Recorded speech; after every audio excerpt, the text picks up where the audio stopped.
Hello friends, आजाद education home में आप सभी का स्वागत है। आज के इस यूट्यूब क्लास में हम आपको हिस्ट्री यानी कि इतिहास से संबंधित कुछ महत्वपूर्ण जानकारियां बताने वाले हैं। तो चलिए शुरू करते हैं आज का हमारा यह टॉपिक। इतिहास कहते किसे हैं? इतिहास हम अतीत के अध्ययन को कहते हैं, पहला प्रश्न। दूसरा प्रश्न, इतिहास के जनक कौन है? इतिहास के जनक हेरोडोटस हैं, जो कि एक प्रसिद्ध इतिहासकार तो थे, इसके साथ साथ एक प्रसिद्ध भूगोलवेत्ता भी थे। आगे समझें तो हमने अभी थोड़ी देर पहले आपसे यह बताया है कि इतिहास अतीत के अध्ययन को कहा जाता है, अर्थात आज से पहले घटने वाली समस्त घटनाएं हम इसी इतिहास के माध्यम से समझते व जानते हैं। और आज से पहले इतनी ज्यादा घटनाएं घटी हैं जिनका अध्ययन करना काफी कठिनाइयों का सामना करना जितना मुश्किल हो सकता है। तो इसे आसानी से समझने के लिए कई विद्वानों ने इतिहास को कई कालखंडों में विभाजित किया है। तो आइए हम देखते हैं दो महत्वपूर्ण विद्वानों द्वारा इतिहास का विभाजन किस प्रकार से किया जाता है। इसके साथ साथ आज हम पूरे प्रागैतिहासिक काल के बारे में जानकारी अर्जित करेंगे। तो चलिए शुरू करते हैं। पहले विद्वान का नाम रॉबर्ट ब्रूस फुट है, जो कि लिखित साक्ष्यों के आधार पर इतिहास का विभाजन किए हुए हैं। दूसरे विद्वान का नाम टॉमसन है, जो कि धातु के आधार पर इतिहास का विभाजन किए हुए हैं। और यदि आपसे प्रश्न पूछा जाता है कि लिखित साक्ष्यों के आधार पर इतिहास का विभाजन किसके द्वारा किया गया, तो आप बता सकते हैं लिखित साक्ष्यों के आधार पर इतिहास का विभाजन रॉबर्ट ब्रूस फुट के द्वारा किया गया। दूसरा प्रश्न यदि आपसे पूछे कि धातु के आधार पर इतिहास का त्रियुगीन अर्थात 3 कालखंडों में विभाजन किसके द्वारा किया गया, तो आप बता सकते हैं धातु के आधार पर इतिहास का त्रियुगीन विभाजन हमारे टॉमसन के द्वारा किया गया। अब हम रॉबर्ट ब्रूस फुट के द्वारा 3 कालखंडों में विभाजित इतिहास को देख लेते हैं, तब अपना टॉपिक आगे बढ़ाएंगे। रॉबर्ट ब्रूस फुट के द्वारा इतिहास को 3 कालखंडों में विभाजित किया गया है, जो कि निम्न है। पहला प्रागैतिहासिक काल है, दूसरा आद्य ऐतिहासिक काल है, तीसरा ऐतिहासिक काल है। अब आप सभी यदि इन तीनों शब्दों का परिभाषा लिखना चाहते हैं अर्थात नोट करना चाहते हो तो लिख सकते हैं। हम आपको बता दे रहे हैं इनका परिभाषा। प्रागैतिहासिक काल। प्रागैतिहासिक काल हम उस कालखंड को कहते हैं जिसमें मानव लिखना पढ़ना नहीं जानता था, अर्थात यहाँ पर हमें किसी प्रकार के लिखित साक्ष्य नहीं प्राप्त होंगे, और लिखित साक्ष्य प्राप्त नहीं होंगे तो वो पढ़ने योग्य है या न पढ़ने योग्य है कोई मतलब नहीं रह पाता है। इस कालखंड में केवल पत्थर तथा पत्थर से संबंधित औजार मिले हुए हैं।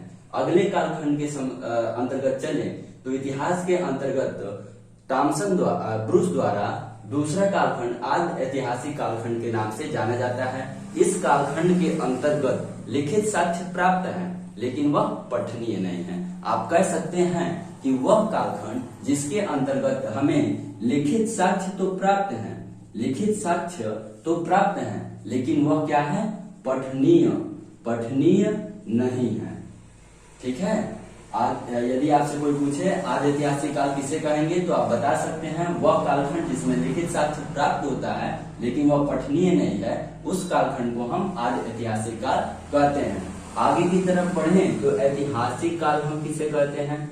ऐतिहासिक काल हम उस कालखंड को कहते हैं जिसमें लिखित साक्ष्य भी प्राप्त होते हैं, इसके साथ साथ वह पठनीय भी होता है। ठीक है।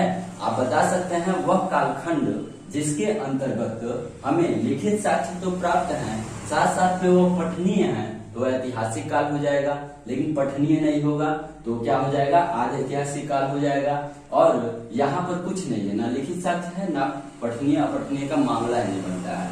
इस प्रकार आपने प्रागैतिहासिक, आद्य ऐतिहासिक तथा ऐतिहासिक काल को समझ लिया। आगे की तरफ बढ़ें तो पुनः इस इतिहास के कालखंड को आसानी से समझने के लिए और भी अन्य कालखंडों में विभाजित किया गया है। तो देख लेते हैं। प्रागैतिहासिक काल को पूर्वापाषाण काल, मध्य पाषाण काल, नवपाषाण काल तथा ताम्रपाषाण काल के अंतर्गत विभाजित किया गया है। आज ऐतिहासिक काल के अंतर्गत हमें सिंधु सभ्यता तथा हड़प्पा के बारे में जानकारी अर्जित करनी है।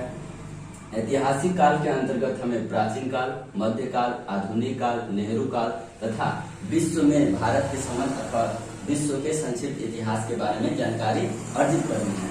इस प्रकार से लिखित साक्ष्यों के आधार पर ब्रूस द्वारा विभाजन आपने समझ लिया। इस प्रकार से भारत का संपूर्ण इतिहास ब्रूस के द्वारा विभाजित है। टॉमसन के द्वारा देखा जाए तो वह भी सेम इसी प्रकार के इतिहास का विभाजन करते हैं। यहाँ पर पत्थर मिले हुए हैं, धातु के आधार पर उन्होंने किया है। तो यहाँ पर धातु पत्थर से निर्मित होते थे और इसके साथ साथ पत्थर से संबंधित समस्त जैसे कि पशुओं का शिकार करना या फिर किसी प्रकार का औजार बनाना, वो सभी किस पे डिपेंड थे? धातु पत्थर पे थे। अर्थात इस कालखंड को उन्होंने पाषाण काल नाम दिया, यानी कि पत्थरों का काल। दूसरा, आदि ऐतिहासिक काल के अंतर्गत कांसे धातु का प्रयोग होने लगा, अतः इस कालखंड को उन्होंने कांसा यानी कि कांस्य युगीन काल के अंतर्गत रखा। तीसरा, ऐतिहासिक काल के अंतर्गत लोहा प्रचलित हो गई, अर्थात इसे लौह युगीन काल के नाम से जाना जाता है। वर्तमान समय भी ऐतिहासिक काल खंड के अंतर्गत आती है यदि माना जाए तो। अभी भी देखिए कितने ज्यादा लोहे का प्रयोग हो रहे हैं।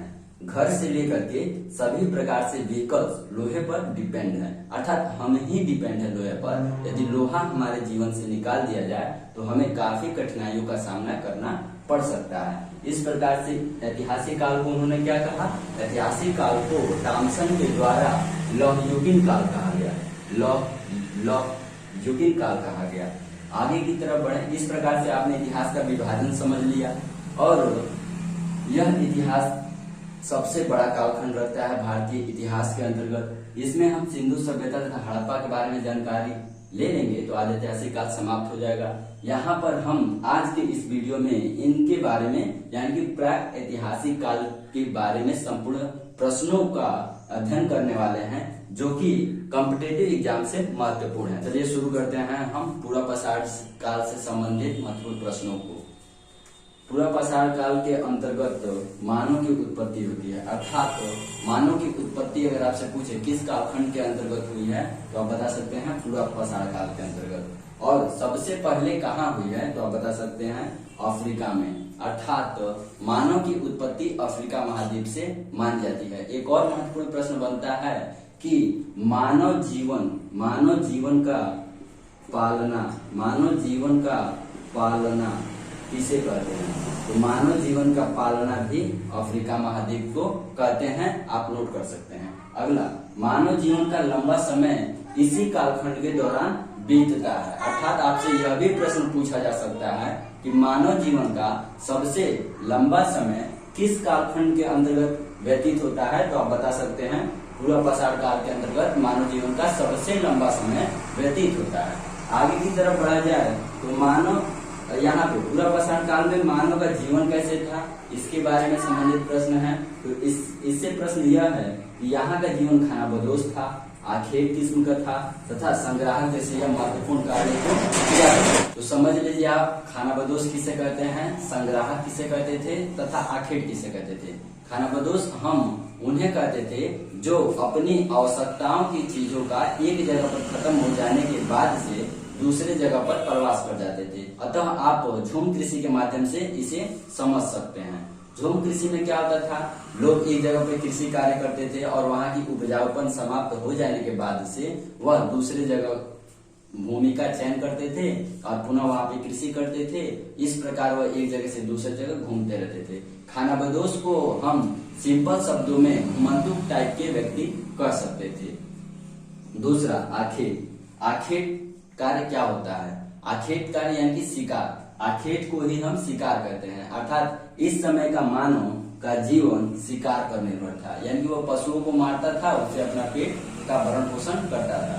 आगे की तरफ बढ़ा जाए तो यहाँ का मानव संग्राहक भी था, यानी कि वो संग्रहण करता था, जैसे कि फूल का हो गया, पत्तियों का हो गया, या फिर वृक्षों की छाल हो गई या पशुओं के चमड़े हो गए, उनका वह संग्राहक करता था और उनका वह आने वाले आगे के समय में उसका उपयोग करता था। इस प्रकार से वह यहाँ के मानव यानी कि पूरा पाषाण काल के मानव का जीवन खानाबदोश यानी कि घुमंतु किस्म का, आखेट यानी कि शिकार करने वाला, संग्राहक यानी कि चीजों को अपने पास रखने का भी ज्ञान था।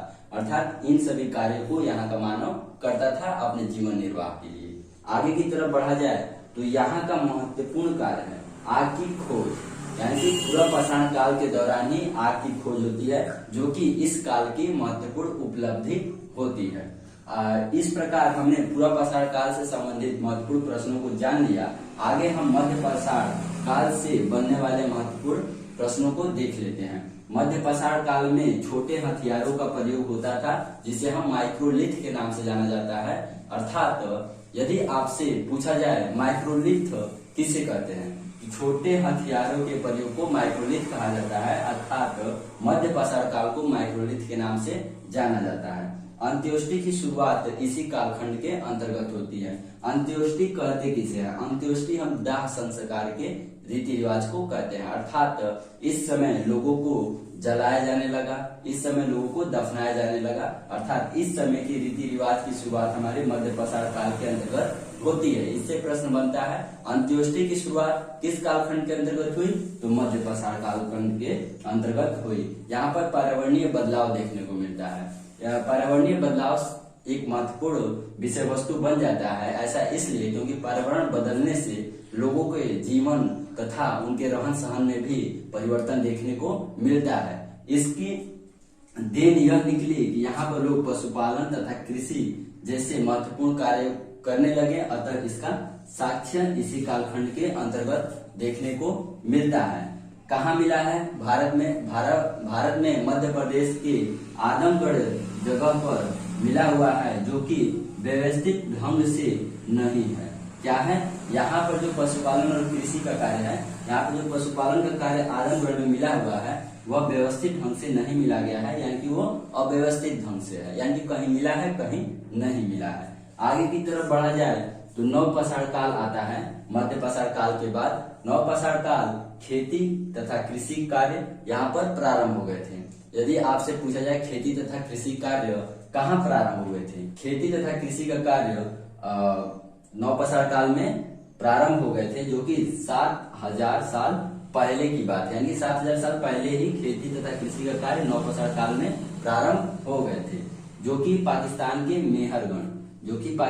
मेहरगढ़ से खेती तथा कृषि के साक्ष्य प्राप्त हुए। मेहरगढ़ कहाँ है? तो मेहरगढ़ वर्तमान में पाकिस्तान के सुलेमान और किरथर पहाड़ियों के बीच में अवस्थित है। सुलेमान और किरथर पहाड़ियों के बीच में मेहरगढ़ अवस्थित है, जहाँ पर कृषि अथवा खेती कार्य के साक्ष्य मिले हुए हैं। मानव आवास का निर्माण, यानी कि इसी कालखंड नव पाषाण कालखंड के अंतर्गत ही मानव आवास का निर्माण भी हुआ है। अर्थात मानव ने अपने रहने के लिए घर का निर्माण कर लिया था। इसके बाद से व्यवस्थित पशुपालन कार्य भी प्रारंभ हुआ। इसके पहले हमने बताया था पशुपालन कार्य हमारे मध्य पाषाण काल के अंतर्गत भी देखने को मिले हैं, लेकिन वह सुव्यवस्थित ढंग से नहीं था। वह क्या था? अव्यवस्थित तरीके से था। लेकिन नव पाषाण काल के अंतर्गत व्यवस्थित ढंग से पशुपालन कार्य किया जाने लगा और सबसे पहले कुत्ता को पालतू पशु के रूप में देखा गया, अथवा कुत्ते को पालतू पशु नव पाषाण काल में बनाया गया। मृदभांड, मनके तथा पहिए की खोज भी नव पाषाण काल के अंतर्गत हुई। नव पाषाण काल के अंतर्गत मृदभांड, मनके तथा पहिए की खोज होती है। मृदभांड हम मिट्टी के बने बर्तन को कहते हैं, अर्थात मिट्टी के बने पात्र मृदभांड कहलाते हैं। मनके पुरुषों तथा महिलाओं द्वारा आभूषण में प्रयोग किए जाने वाली छोटी छोटी मनके, जिन्हें हम मोती की संख्या दे सकते हैं, उन्हें हम मनके कहते थे। पहिया, इसी समय नव पाषाण काल के समय ही पहिया की खोज होती है। पहिया से आप लोग तो परिचित होंगे ही, जो कि इस काल की भी महत्वपूर्ण उपलब्धियों में देखी जा सकती है। यहाँ का मानव सभ्य था, ठीक है। यदि आपसे पूछा जाए सभ्य मानव की उत्पत्ति कहाँ होती है, तो सभ्य मानव की उत्पत्ति नव पाषाण काल के अंतर्गत होती है। सभ्य मानव यानी कि होमोसेपियंस मानव की उत्पत्ति नव पाषाण काल के अंतर्गत होती है। इस प्रकार आपने इस चैप्टर यानी कि इतिहास से संबंधित विभाजित कालखंडों के माध्यम से एक कालखंड यानी कि प्राग ऐतिहासिक काल के अंतर्गत पूर्व पाषाण काल, मध्य पाषाण काल, नव पाषाण काल को देख लिया। ताम्रपाषाण काल से ज्यादा प्रश्न तो नहीं बनता है, लेकिन इससे एक प्रश्न ये बनता है ताम्रपाषाण काल को कहा जाता है। तो आप लोग बता सकते हैं ताम्रपाषाण काल को चिल्कोलिथ के नाम से जाना जाता है अर्थात कहा जाता है। दूसरा और भी महत्वपूर्ण प्रश्न हैं जिन्हें हम बोर्ड पर लिख देते हैं और आप उन्हें नोट कर लीजिएगा। अब प्रागैतिहासिक काल से संबंधित अन्य महत्वपूर्ण प्रश्नों को देख लेते हैं जो कि कॉम्पिटिटिव एग्जाम से महत्वपूर्ण है। तो चलिए शुरू करते हैं अन्य महत्वपूर्ण प्रश्नों को। पुरातात्विक संग्रहालय। अब पुरातात्विक संग्रहालय कहाँ पर है? पुरातात्विक संग्रहालय पूरे विश्व का कोपेनहेगन डेनमार्क में है और भारत का पुरातात्विक संग्रहालय भोपाल में है जो कि मध्य प्रदेश में अवस्थित है, जिसका प्राचीन नाम यानी जिसका पुराना नाम, प्राचीन नहीं पुराना नाम मानव संग्रहालय था, लेकिन वर्तमान समय में इसका नाम बदल करके इंदिरा गांधी मानव संग्रहालय रख दिया गया है। ताम्रपाषाण काल जिसे चिल्कोलिथ के नाम से जाना जाता है, चिल्कोलिथ के नाम से जाना जाता है, इससे यह महत्वपूर्ण प्रश्न बनता है। आगे की तरफ बढ़ा जाए तो ताम्रपाषाण काल में तांबे की खोज होती है और औद्योगिकरण का शुरुआत भी इसी कालखंड के अंतर्गत होता है। मेगालिथ किसे कहते हैं? मेगालिथ विशाल पत्थरों के ढेर को कहते हैं। अतः आपसे यह प्रश्न पूछे विशाल पत्थरों के ढेर को क्या कहा जाता है तो आप बता सकते हैं विशाल पत्थरों के ढेर को मेगालिथ के नाम से जाना जाता है। भीमबेटका मद्रास दक्षिण भारत का एक जगह है जहां पर पल्लव वंश का शासन था और पल्लव वंश का शासन था। उस राज्य में पल्लव नामक स्थान है जहां पर मानव की खोपड़ी तथा कंकाल के साक्ष्य प्राप्त हुए हैं। तो यदि आपसे यह प्रश्न पूछा जाए कि मानव की खोपड़ी कहाँ प्राप्त हुई तो आप बता सकते हैं पल्लवरन में। पल्लव वंश क्या है? एक साम्राज्य है, इसका एक जगह का नाम पल्लवरन है। पल्लवरन में क्या मिला हुआ है? मानव की खोपड़ी। आगे की तरफ बढ़ा जाए तो भीमबेटका मध्य प्रदेश में भोपाल में अवस्थित एक जगह है। भीमबेटका भोपाल में अवस्थित एक जगह है। इस जगह से गुफा चित्रकारी के साक्ष्य मिले हैं, अर्थात आदिम समय में लोगों के द्वारा गुफा में जो पेंटिंग बनाई जाती थी उसके साक्ष्य कहाँ से मिले हैं? भीमबेटका से। चिरांद बिहार का खोजा गया प्रमुख प्राचीन पुरा स्थल है। कोल्डिवा ये यूपी में है। यहाँ से प्राचीन कृषि के साक्ष्य मिले हुए हैं, साथ साथ में यहाँ से चावल कृषि के साक्ष्य मिले हैं। अर्थात उत्तर प्रदेश का वह कौन सा स्थान है जहाँ पर चावल के साक्ष्य प्राप्त हुए हैं? तो आप बता सकते हैं कोल्डिवा। एक और प्रश्न पूछता है कि वर्तमान में चावल के साक्ष्य प्राचीन कहाँ मिले हुए हैं? तो वर्तमान समय में लेहुरा देव में चावल के साक्ष्य मिले हुए हैं जो कि नया खोजा गया स्थल है। यदि वर्तमान न लिखे तो कोल्डिवा लगाइएगा, अगर वर्तमान लिखे तो लेहुरा देव लगाइएगा। बुर्जहोम यह जम्मू कश्मीर में है, ये जम्मू कश्मीर में है और बुर्जहोम में क्या मिला हुआ है?